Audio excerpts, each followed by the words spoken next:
అమ్మ, ద్వాదశ రాశుల వారు అందరూ సులభంగా చేసుకోగలిగే పరిహారం ఏదైనా ఉంటే తెలియజేయండి. ద్వాదశ రాశుల వారికి పరిహారాన్ని కనుక మనం తీసుకున్నట్లయితే మేషరాశి నుంచి మీన రాశి వరకు 12 రాశుల వారికి కూడా ఈ రోజున మీరు మీ వ్యక్తిగత దైవాన్ని ప్రార్థించుకుంటూ ముందుకు వెళ్ళడం ఒక విధానం అయితే, దాంతోపాటుగా అవకాశము, ఆసక్తి, సమయం అన్నీ మీకు అనుకూలంగా ఉన్నట్లయితే తప్పనిసరిగా ఈ రోజున మీరు ఈ యొక్క దత్తాత్రేయుడికి సంబంధించిన దేవాలయ సందర్శన కానీ, దత్తాత్రేయుడికి సంబంధించిన శ్లోకాలు, అష్టోత్తరాలు లాంటివి ఏదైనా వినడం కానీ, అలాగే ఇంకా అవకాశం ఉన్నట్లయితే శ్రీదత్త శరణమ్మ అనే శ్లోకాన్ని పఠించడం కానీ, ఇవన్నీ చేయడం బట్టి కూడా మీకు చాలా వరకు మంచి ఫలితాలు అనేవి ఏర్పడతాయి. కనుక మీ వ్యక్తిగత దైవాన్ని ప్రార్థించుకుంటూ ముందుకు వెళ్ళడం ఒకటి, అలాగే మీకు అవకాశం కనుక ఉన్నట్లయితే దత్తాత్రేయుడికి సంబంధించిన మందిరాలు, దత్తాత్రేయుడికి సంబంధించిన శ్లోకాలు చేయడం కూడా చాలా వరకు మీకు మంచిది. ఎందుకంటే గోచారీత్యా చెప్తున్న ఫలితాలకి ఏ రోజుకు ఆ రోజు ఆ చిన్న చిన్న పరిహారాల్లో భాగంగా మనం ఇది చెప్తాం. కనుక ప్రధాన దశలు, అంతర్దశలు మీకు నడుస్తున్నవి ఆల్రెడీ మీ జాతక చక్రం ప్రకారం దానికి సంబంధించిన పరిహారాలు చేస్తూనే ఉండుంటారు. కనుక నడుస్తున్న దశలు, అంతర్దశల ప్రకారం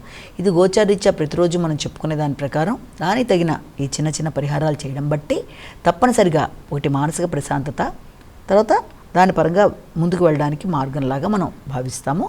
అలాగే మీ వ్యక్తిగత దైవాన్ని ప్రార్థించినా సరే, లేకపోతే ఇప్పుడు మనం చెప్పింది చేసినా సరే, ఏది చేసినా కూడా భక్తి, శ్రద్ధ, ఆధ్యాత్మికత ఈ 3 చాలా ముఖ్యం. కనుక మీరు ఏది చేసినా మనసు పెట్టి చేసి స్థిమితాన్ని పెంచుకుంటూ స్టెబిలిటీ ఆఫ్ మైండ్తో మంచి నిర్ణయాలు తీసుకోవడానికి ఇది ఒక మార్గంగా మనం భావించవచ్చు.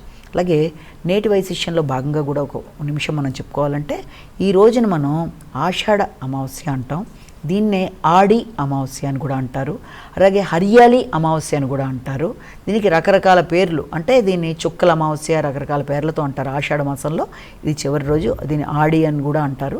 అంటే ఈ రోజున ఈ అమావాస్య మనకి దక్షిణాయనం ప్రవేశించిన తర్వాత అమావాస్యల్లో మొదటిది, చాలా విశిష్టమైన అమావాస్యగా కూడా దీన్ని చెప్తారు. దీనికి సంబంధించిన విషయాలు మనం మొన్న చెప్పుకున్నాం అన్నీ కూడాను ఆషాఢ అమావాస్యకు సంబంధించి. కాబట్టి ఈ రోజున ఆషాఢ అమావాస్య కాబట్టి ఈరోజు వైశిష్యంలో భాగంగా దీనికి సంబంధించి మనం ఇవాళ చెప్పుకున్నాం.